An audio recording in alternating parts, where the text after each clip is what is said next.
kita tegakkan perjuangan yang sebenar-benarnya, yang insya Allah mendapatkan ridha Allah Subhanahu wa ta'ala. Para muslimin, Allahu Akbar, Allahu Akbar, Allahu Akbar, walillahil hamd. Puasa pun mendidik manusia untuk berhati lunak, berhati sosial. Karena kita makhluk manusia, makhluk sosial, makhluk yang bermasyarakat, apalagi terhadap mereka yang tidak mampu. Dengan berpuasa Ramadan diwajibkan pula kita berzakat fitrah, karena baginda Rasul bersabda, "Inna shauma mu'allaqun baina as-sama'i wal ardi hatta yukhrija zakatal fitri," atau kama qala sallallahu alaihi wasallam. Sesungguhnya puasa Ramadan akan tergantung antara langit dan bumi, tidak akan sampai kepada Allah hatta yukhrija zakatal fitri, sampai kita keluarkan zakat fitrah. Untuk siapa zakat fitrah itu?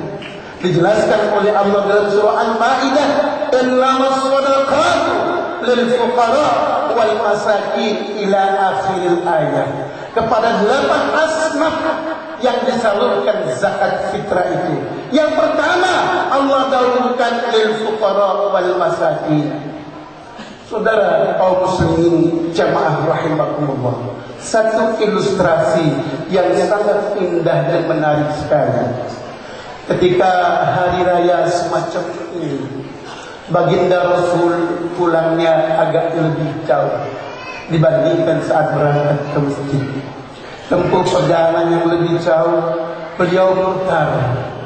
Akhirnya beliau menjumpai ada beberapa anak-anak kecil sedang bermain. Begitu gembiranya, begitu senangnya, pakaiannya baru, bajunya baru, sandal dan sepatunya baru. Mereka berbahagia. Nun jauh di sebelahnya ada seorang anak yang sedang menangis, cucurkan air mata, mengalirkan air matanya di depan makam seseorang. Baginda Rasul menghampiri anak itu. Seraya Rasul menyapa anak itu, "Ananda, kenapa Ananda tidak ikut bergembira bersama-sama dengan yang lainnya, dengan teman-teman kalian yang begitu gembira, yang begitu bahagia di hari fitri, hari kemenangan ini?" Anak itu menjawab dengan suara terbata-bata, dengan suara terpisah-pisah. Anak itu berkata, "Tuhan, bagaimana saya mesti bergembira? Bagaimana saya mesti bersuka cita bermain bersama-sama mereka? Karena mereka masih mempunyai ayah, mempunyai ibu. Selepas sholat mereka bisa bersalaman dengan ayah dan ibunya. Dan ayah saya meninggal ketika berjuang bersama Rasul Muhammad sallallahu alaihi wasallam.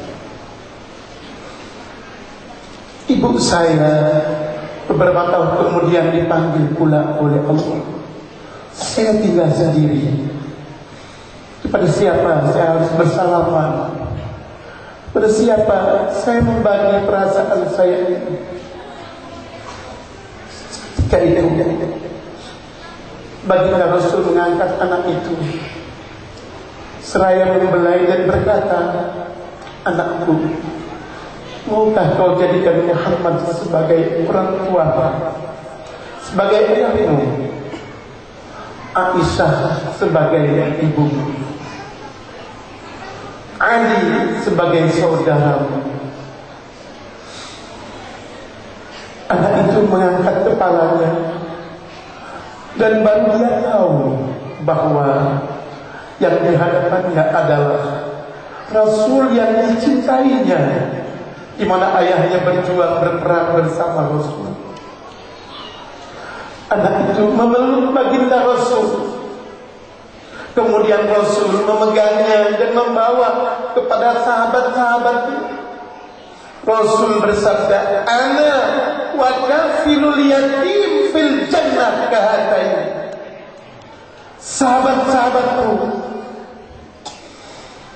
sungguhnya orang-orang yang menjaga, yang memelihara anak-anak yatim, orang-orang yang susah, nanti dia akan berada di surga berdampingan dengan aku.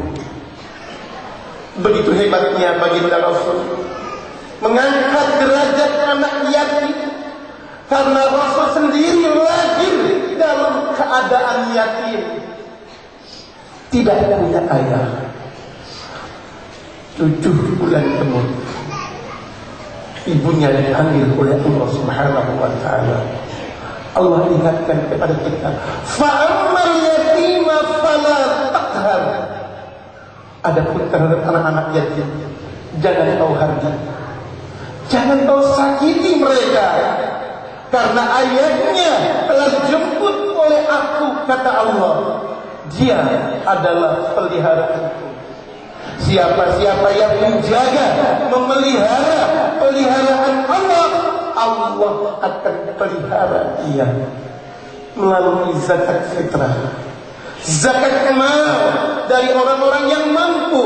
Ulurkanlah semuanya lil fuqara wal masakin, sehingga mereka dapat belajar, dapat mengais ilmu, mencari ilmu dengan bantuan kita. Berbahagialah saudara-saudara kaum muslimin yang mampu dengan rezekinya membagi rasa sosialnya, baik melalui zakat, melalui infak, melalui sedekah dan lain-lainnya terhadap orang-orang yang miskin, terhadap mereka, lebih-lebih kepada anak yatim. Allahu Akbar, Allahu Akbar, Allahu Akbar, walillahil hamd. Di balik itu pula ada satu cerita pada zaman Khalifah Khulafaur Rasyidin Umar bin Khattab. Ada seorang nenek hidup bersama dengan cucunya dalam keadaan susah, miskin, dalam keadaan apa-apa. Tiba-tiba cucunya itu menangis, lapar. Seorang nenek tidak tega kalau cucunya menangis dan minta makan. Apa akalnya nenek itu? Sebentar lagi coba nenek akan masakkan dulu. Akhirnya nenek itu menempatkan panci dan mengambil batu, lalu merebus batu itu. Nenek itu berkata untuk menghibur cucunya, "Cucu, nenek sudah siapkan makanan nanti, tidurlah dulu sebentar. Nanti kalau sudah masak akan nenek bangunkan." Sampai kapan batu itu masak dan bisa dimakan? Dialog nenek dengan cucunya didengar oleh Khulafaur Rasyidin Umar bin Khattab yang selalu berkeliling rumah. Kemudian Umar bin Khattab tidak banyak bicara, langsung ke Baitul Mal dan mengambil 1 karung gandum, lalu membawa gandum itu ke rumah nenek. Alangkah gembiranya, alangkah bahagianya seorang nenek yang pada awalnya merendam batu, kemudian Khulafaur Rasyidin, seorang pemimpin kepala negara, mengambil sendiri makanan dari Baitul Mal, menyerahkan kepada nenek itu. Lalu nenek itu bersyukur, "Ya Allah, Kau Maha Pemurah, Kau Maha Penyayang, Kau Maha Pengasih, ya Allah, dengan hamba-Mu ini." Lalu nenek itu merubah batu itu, dimasukkan gandum. Setelah masak dibangunkan cucunya, lalu cucu bangun, kemudian makan makanan yang telah disiapkan sambil berdoa, "Allahumma barik lana fima razaqtana wa qina adzabannar."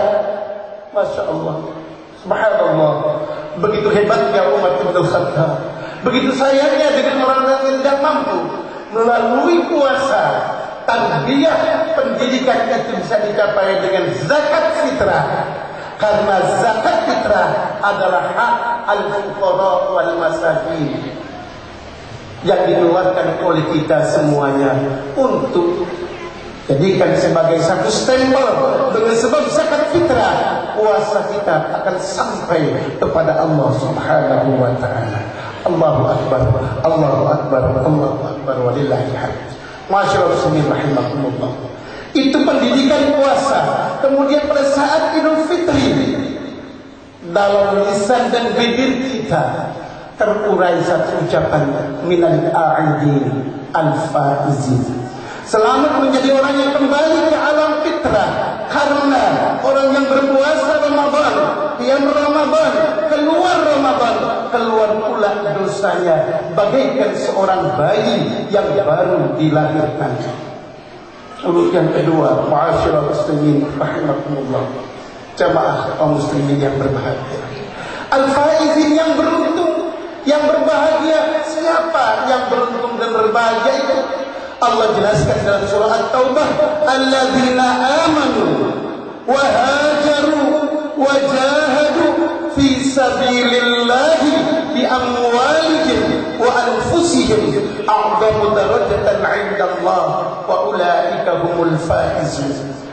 Sungguhnya orang yang beriman, berhijrah dan berjihad, merekalah orang-orang yang mendapat nilai dan pangkat yang tinggi di sisi Allah. Dan mereka pula lah orang yang al-faizin. Jadi orang yang al-faizin adalah orang yang mempunyai 3 kriteria, 3 syarat. Pertama, beriman kepada Allah Subhanahu wa ta'ala. Tanya pada diri kita, self correction, tanya pada diri kita sendiri. Sudahkah kita betul-betul beriman kepada Allah? Sudahkah kita betul-betul percaya kepada Allah? Bukan hanya kepada Allah, bahkan apa yang Allah turunkan kepada para rasul-rasulnya, lebih-lebih kepada Rasul kita Nabi besar Muhammad sallallahu alaihi wasallam. Sudahkah kita percaya? Kalau sudah kita percaya, sudahkah kita amalkan apa yang ada dalam